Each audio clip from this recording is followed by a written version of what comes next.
తీసుకున్నటువంటి ప్రతి నిర్ణయాన్ని ప్రజలకి చెప్పేటువంటి వ్యక్తుల్లో అంబటి రాంబాబు గారు ఆ వైఎస్ఆర్ కాంగ్రెస్ పార్టీ స్థాపించినటువంటి వ్యక్తుల్లో ఆ 10 మందిలో అంబటి రాంబాబు గారు ఒకడు. ఆయన ఎప్పుడు కూడా ఒక వ్యక్తిని దూషించటమో, లేకపోతే ఒక వ్యక్తిని కించపరిచి మాట్లాడటమో, లేకపోతే ఒక వ్యక్తిని బూతులు తిట్టినటువంటి సంఘటనలు మనం చూడాల. చాలా మర్యాదగా, చాలా పద్ధతిగా వారు వీరు అంటారు, గౌరవించేటువంటి భాషలోనే ఆయన మాట్లాడతారు. ఆయనకి ట్రాప్లోకి లాగాలని చెప్పి ఒక నీచమైనటువంటి బ్యానర్ జగన్మోహన్ రెడ్డి గారి మీద కట్టి తిరుమల లడ్డూ గురించి ఆయన గుడికి వెళ్ళి ఆ బ్యానర్ తీయమని చెప్పి ఆ బ్యానర్ దగ్గర ఆగి ఆ ముందు రోజు మాట్లాడితే ఆయన వచ్చే దారిలో కర్రలు పట్టుకొని కొంతమంది చిల్లర మోకని పెట్టుకొని అంబటి రాంబాబు గారిని అమ్మనా బూతులు తిట్టిస్తే ఆయన ఆవేశంతో వీళ్ళందరూ ఎందుకు ఆయన్నే రమ్మనమని చెప్పి చంద్రబాబు నాయుడు గురించి మాట్లాడిన మాట వాస్తవం. అయితే ఇంటికి వచ్చి రియలైజ్ అయ్యి ఆయన ఏం చెప్పాడు, నేను ఆవేశంలో తప్పుగా మాట్లాడి ఉండాల్సింది కాదు, కాబట్టి ఆవేశంలో మాట్లాడాను, కాబట్టి ఆ మాటలు వెనక్కి తీసుకుంటున్నానని చెప్పి అపాలజీ చెప్పాడు. అయినా కూడా ఏదో అంబటి రాంబాబు గారి ఇంటి మీద దాడి చేస్తే ఈ రాష్ట్రంలో ఉన్నటువంటి వైఎస్ఆర్ కాంగ్రెస్ పార్టీ మొత్తం తీసేస్తారనుకున్నారా జగన్మోహన్ రెడ్డి గారు? ఎట్టి పరిస్థితిలో తీయడు. ఏ కార్యకర్త కూడా వెనక్కి తగ్గేటువంటి పరిస్థితి లేదు. దాడి చేయటం కాకుండా ఇంట్లో ఆడవాళ్ళని బూతులు తిట్టడం, ఆడవాళ్ళు ఉన్నటువంటి ఇంటి మీద దాడి చేసి కార్లు పగలు కొడతాం, ఇల్లు పగలు కొడతాం, ఆఫీస్ పగలు కొడతాం.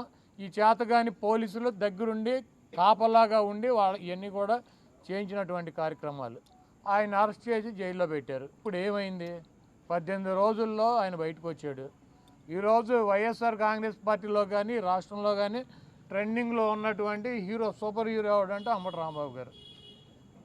ఆయన్ని మా పార్టీలోనూ ఈ రాష్ట్రంలోనూ ఆయనకున్నటువంటి ఆయన ఒక 40 సంవత్సరాలు 30 సంవత్సరాలు సంపాదించుకున్నటువంటి ఇమేజ్కి 3 ఇంతలు ఇమేజ్ తెచ్చిపెట్టారు ఆయనకి.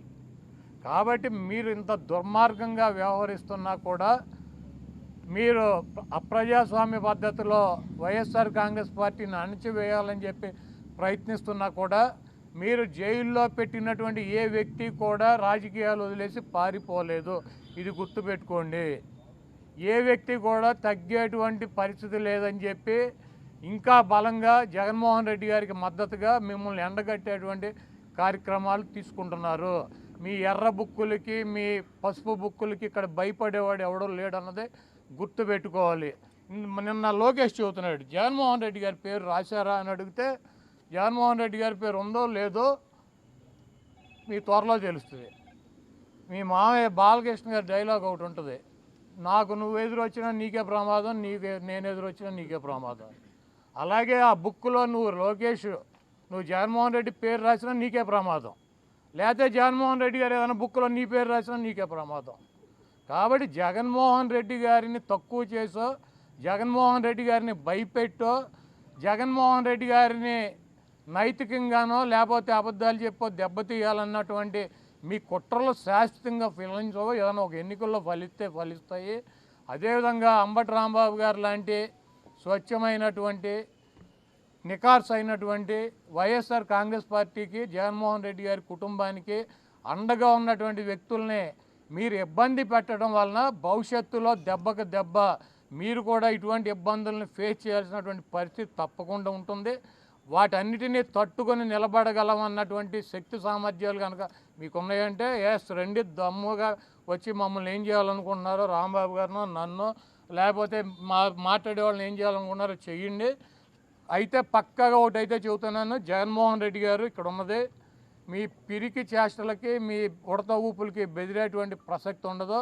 2029లో జగన్మోహన్ రెడ్డి గారు మళ్ళీ ముఖ్యమంత్రి అవుతాడు. మేమందరం జగన్మోహన్ రెడ్డి గారికి అండగా ఉంటాం. మీరు ఎన్ని ఇబ్బందులు పెట్టినా, మీరు ఆఖరికి జైల్లో పెట్టినా, మమ్మల్ని ఏం చేసినా కూడా మేమైతే వెనక్కి తగ్గేటువంటి పరిస్థితి లేదు. జగన్మోహన్ రెడ్డి గారు ఇచ్చినటువంటి ప్రతి పిలుపుకి స్పందిస్తాం. ఆయన చెప్పినటువంటి ప్రతి కార్యక్రమానికి మేము ముందుంటాం. ఇటువంటి పిచ్చి చేష్టలు మానేసి, కల్తీ పాలు తాగి రాజమండ్రిలో చనిపోయారు ఎంతమంది? 7. టపాకాయలు తయారు చేస్తా కాకినాడ వేటపాలెంలో 21 మంది చనిపోయారు. శ్రీకాకుళంలో మంచినీళ్ళు తాగి కల్తీ అక్కడ చనిపోయారు. మీకు సిగ్గు శరం ఉంటే ఇవి చూసుకోండి. ఇటువంటి కార్యక్రమాలు జరగకుండా, ప్రజలు ఇబ్బంది పడుతున్నటువంటి ఇబ్బందులు చూడకుండా ఇవన్నీ అంబటి రాంబాబు గారిని 18 రోజులు, వల్లభనేని వంశీని 145 రోజులు, చెవిరెడ్డి భాస్కర్ రెడ్డిని 208 రోజులు, లేకపోతే జోగి రమేష్ని 81 రోజులు, లేకపోతే రేపు నన్ను ఒక 100 రోజులు పెట్టినంత మాత్రం వైఎస్ఆర్ కాంగ్రెస్ పార్టీకి ఏమీ కాదు. మేము కూడా వెనక్కి తగ్గేటువంటి పరిస్థితి ఉండదు. మిమ్మల్ని ప్రజల్లో ఎండగట్టడం ఖాయం. రేపు జగన్మోహన్ రెడ్డి గారు ముఖ్యమంత్రిగా ఈ రాష్ట్రంలో అధికారంలోకి వచ్చిన తర్వాత ఈ కార్యక్రమాలు చేసినటువంటి అధికారులను కానీ, వాళ్ళకి తొత్తులుగా పనిచేసి మా ఇళ్ళు పగలు కొట్టించినటువంటి అధికారులను కానీ, వాళ్ళకి అడుగులకు మడుగులు ఎత్తి ఫిజికల్గా అంబటి రాంబాబు గారు లాంటి ఎక్స్ మినిస్టర్లని ఫిజికల్గా అరెస్ట్ చేయాలన్నటువంటి వ్యక్తులు కానీ ఎవరిని వదిలిపెట్టేటువంటి పరిస్థితి ఉండదు. జగన్మోహన్ రెడ్డి గారు చెప్పినట్టు సప్త సముద్రాల అవతలు ఉన్నా కూడా తీసుకొచ్చి వాళ్ళందరికీ తగిన పనిష్మెంట్లు, శాస్త్రులు జరుగుతాయి 100%. ఎవరు కూడా వైఎస్ఆర్ కాంగ్రెస్ పార్టీ నాయకులు కానీ కార్యకర్తలు కానీ